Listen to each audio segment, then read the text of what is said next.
Hello viewers, welcome back to my channel again.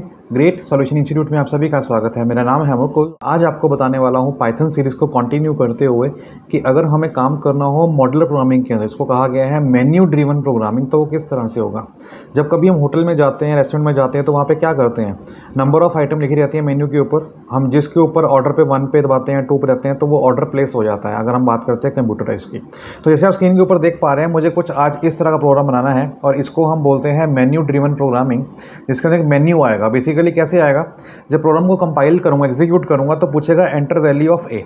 तो मान लीजिए मैंने दिया 15, फिर पूछेगा एंटर वैल्यू ऑफ बी, फिर मैंने दिया लाइक 4। जैसे ही मैं 4 एंटर करूंगा, उसके बाद ये वाला मेन्यू आ जाएगा। 1 से लेके 5 तक ऑप्शन आ जाएगी कि 1 for addition, 2 for subtraction, 3 for product, 4 for division and 5 for remainder. उसके बाद मुझे प्रॉम्प्ट करेगा enter your choice between 1 to 5। मुझे कोई चॉइस एंटर करनी है। अब यहाँ पे मैंने चॉइस एंटर करी 4। अब 4 का मतलब यहाँ पे क्या है, डिवीजन, विच मीन्स के शो करेगा क्वोशेंट।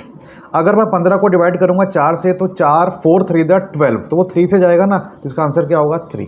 अगर मैंने यही किया होता यहाँ पे 1, तो 1 का मतलब क्या है, एडिशन, तो क्या होता 15 + 4 19, तो यहाँ पे आंसर आता 19। तो इसको कहा गया है मेन्यू ड्रिवन प्रोग्रामिंग, और इसको स्टार्ट करने के लिए हम यूज़ करेंगे आज इफ एल्स का। शुरू करने से पहले कहना चाहूँगा कि जो कोई व्यूअर इस चैनल पर पहली बार आया है ऐसे ही यूजफुल वीडियोज़ के लिए जो इन्फॉर्मेटिव है, लर्निंग है, तो चैनल को सब्सक्राइब कर लें और बेल आइकन को प्रेस भी कर लें, ताकि जब भी कोई वीडियो आए किसी भी टॉपिक के ऊपर, उसकी नोटिफिकेशन जो है आपको मिल सके। चलिए स्टार्ट करते हैं आज की वीडियो बिना देर किए। सबसे पहले मैं यहाँ पे कोड एडिटर ऑन कर लेता हूँ माइक्रोसॉफ्ट का, इसको बोलता है VC कोड, और यहाँ पे मैं लेता हूँ न्यू फाइल, और यहाँ पे मैं लूँगा पाइथन को लेने के बाद यहाँ पे मैं सेव करूँगा, फाइल में जाके सेव, और इसका नाम मैंने दिया लाइक मेन्यू। जहाँ भी सेव करना हो आप कर सकते हो। मैं डेस्कटॉप पे कर देता हूँ मेन्यू, और एक्सटेंशन क्या रहेगी, पाइथन, एंड सेव। ऐसे सेव करूँगा, देखिए क्या आएगा, menu.py, विच मीन्स कि हमारा प्रोग्राम सेव हो गया। अब हमने क्या करना है, पहले स्टार्ट करेंगे प्रोग्राम को। तो मैंने यहाँ पे इनपुट कराऊंगा पहले वेरिएबल्स के अंदर। तो मैंने लिया ए वेरिएबल, यहाँ पे फंक्शन लगाया इंट, ताकि वो इंट को इंट में कन्वर्ट कर देगा कैरेक्टर वैल्यू को। और यहाँ पे मैंने लिखा क्या कि एंटर वैल्यू ऑफ ए। उसके बाद लिया मैंने बी में अब क्या आएगा, इंट, उसके बाद आएगा इनपुट फंक्शन अगेन। तो यहाँ पे क्या आएगा, enter value of B,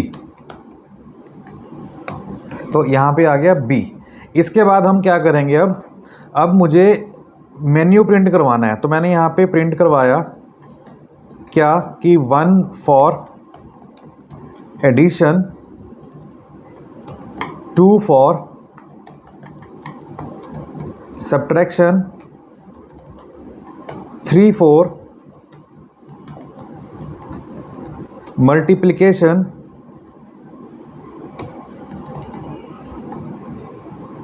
4th for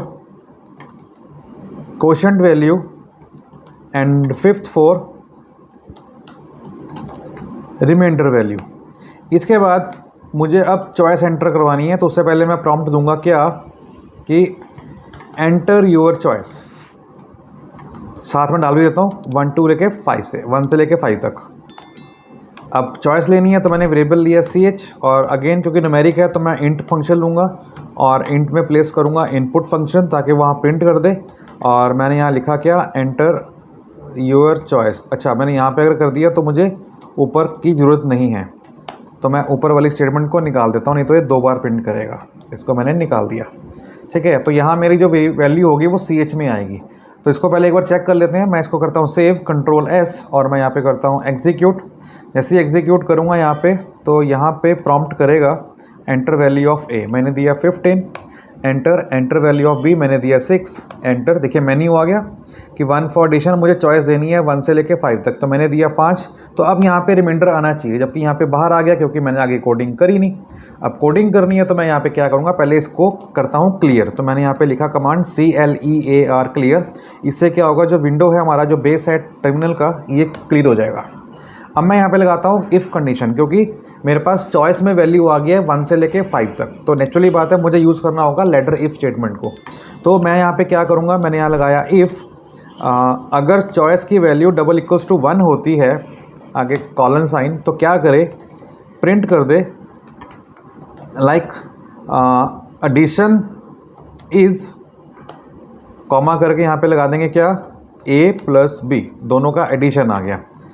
elif means अगर सी एच की वैल्यू 1 नहीं होगी तो वो एल्स में जाएगा, यहाँ पे एल में आएगा, मतलब एलिफ में जाएगा।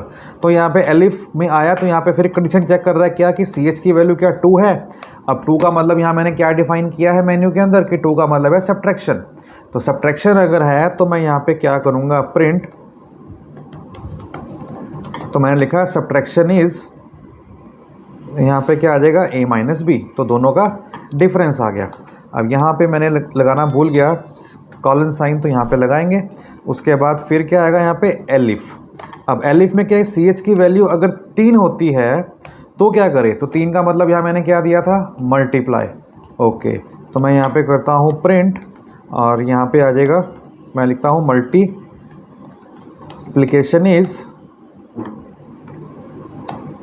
यहाँ पे आ जाएगा a स्टार b, क्योंकि स्टार यूज होता है मल्टीप्लिकेशन के लिए। फिर अगेन एलिफ, क्योंकि कंडीशन अभी बाकी है, तो मैंने यहाँ पे क्या किया, C H double equal to 4। अगर सी एच की वैल्यू 4 होती है तो वो क्या करेगा, रिटर्न करेगा क्वोशंट वैल्यू। तो यहाँ पे लिखते हैं क्या, क्वोशंट वैल्यू इज़, तो यहाँ पे हम क्या कर देंगे, कॉमा करके a डिवाइड b, तो वो क्वोशंट आ जाएगा। उसके बाद फिर एलिफ, एलिफ अगर सी एच की वैल्यू 5 होती है तो यहाँ पे क्या आएगा, रिमाइंडर आएगा। अब रिमाइंडर आएगा तो मैं यहाँ पे क्या लिखता हूँ कि रिमाइंडर इज़, यहाँ पे आ जाएगा a मॉड्यूल b, ठीक है। अगर मैं डिवाइड यूज़ करूँगा तो क्या होगा, डिवाइड के केस में क्वोशंट आएगा। अगर मैं लेता हूँ परसेंटेज मीन्स मॉड्यूल ऑपरेटर लेता हूँ तो करेगा तो डिवाइड ही, बट क्वोशंट की जगह पर रिमाइंडर रिटर्न करेगा, इस बात का आप ध्यान देना। और 5 मेरी ख़त्म हो गई। अब तो इनके अलावा कोई वैल्यू अगर होती है 5 के अलावा 1 to 5 तो वो चला जाएगा एल्स में, और वहाँ पे क्या प्रिंट कर देगा, इनवैलिड चॉइस, क्योंकि हमारी चॉइस तो जो थी वो क्या थी, 1 to 5 थी। अब यहाँ पे कुछ नहीं होगा, दैट्स इट। अब मैं इसको करता हूँ एग्जीक्यूट, मैंने इसको पहले सेव किया मैंने, अब मैं यहाँ पे करता हूँ एग्जीक्यूट, और मैंने यहाँ पे दिया लाइक 15, विंडो जो है हमारी टर्मिनल वाली वहाँ डालेंगे 15 और 3, मैंने चॉइस दिया यहाँ पे 1, जैसे ही एंटर किया तो क्या आया, एडिशन इज़ 18, क्योंकि 15 और 3 कितने होते हैं, 18 होते हैं। मैं इसको करता हूँ फिर से एग्जीक्यूट, अब मैं देता हूँ 15 और फिर देता हूँ 3, अब एंटर करता हूँ सब्ट्रैक्शन के लिए, तो चॉइस कौन सी है मेरी, 2, तो मैंने यहाँ पे दिया चॉइस 2, एंटर किया, डिफरेंस क्या आया, 12। क्यों आया, क्योंकि 15 में से 3 गए, कितने होते हैं, 12। फिर एग्जीक्यूट करता हूँ, अब मैं लेता हूँ a की वैल्यू 15 और b की वैल्यू 3, तो मैंने लिया चॉइस में 3 किसके लिए है, मल्टीप्लाई के लिए, तो मैंने चॉइस लिया 3, तो आंसर कितना आएगा, 45, बिकॉज 50 इंटू 3 45। इसके बाद दोबारा एग्जीक्यूट करता हूँ, अब मुझे चाहिए क्वोशंट, तो मैं यहाँ पे क्या करता हूँ 15 उसके बाद 3, तो क्वोशंट के लिए मुझे क्या चाहिए, 4, तो मैंने यहाँ पे दिया चॉइस 4, तो देखिए 5.0। अब मुझे अगर फ्रैक्शन पार्ट नहीं चाहिए, ठीक है, सिंपल वो एक राउंड फिगर में आए, तो जो मेरा ये आंसर आया है ना a डिवाइड b, इसको मैं इंट में कन्वर्ट कर दूंगा, तो जो डेसिमल वैल्यू रहेगी उसको वो इंट में कन्वर्ट कर देगा। और आपको मॉड्यूल के केस में भी यही चाहिए, तो यहाँ भी उसको वो इंट में कन्वर्ट कर दे, ठीक है। अब मैं एग्जीक्यूट दोबारा करता हूँ, और मैं यहाँ पे चॉइस देता हूँ क्या, a की वैल्यू 15 और b की देता हूँ 4। अब मुझे चाहिए क्वोशंट वैल्यू, तो उसके लिए क्या वैल्यू आएगी, 4, तो मैंने यहाँ पे दिया 4, एंटर किया, तो देखिए क्या आया, 5। अब ये क्यों आया, क्योंकि 15 को डिवाइड करेंगे 3 से, ठीक है, तो किस पे जाएगा, 3 5 द 15, तो यहाँ पे क्वोशंट वैल्यू आ गई 5। अब मैं बात करता हूँ रिमाइंडर की। अब रिमाइंडर चाहिए मुझे, तो मैंने यहाँ पे लिया 15 और फिर लिया मैंने यहाँ पे 3। अब मेरे को रिमाइंडर चाहिए तो उसके लिए क्या आएगा, 5, तो मैंने यहाँ पे चॉइस दिया 5, तो रिमाइंडर क्या आया, 0। क्यों, क्योंकि जब मैं 15 को डिवाइड करूँगा 3 से, तो 5 दा 15, तो कुछ नहीं बचा।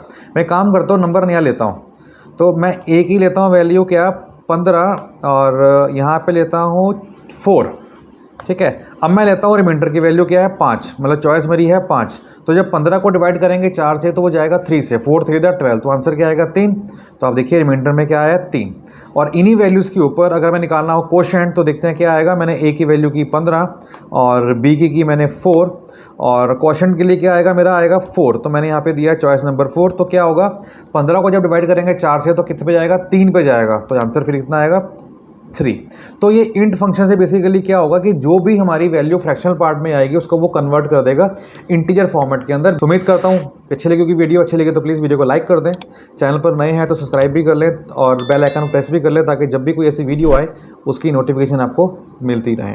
So keep learning with us. मिलते हैं नेक्स्ट वीडियो के अंदर। अपना ख्याल रखिएगा, तब तक के लिए बाय बाय, टेक केयर, जय हिंद।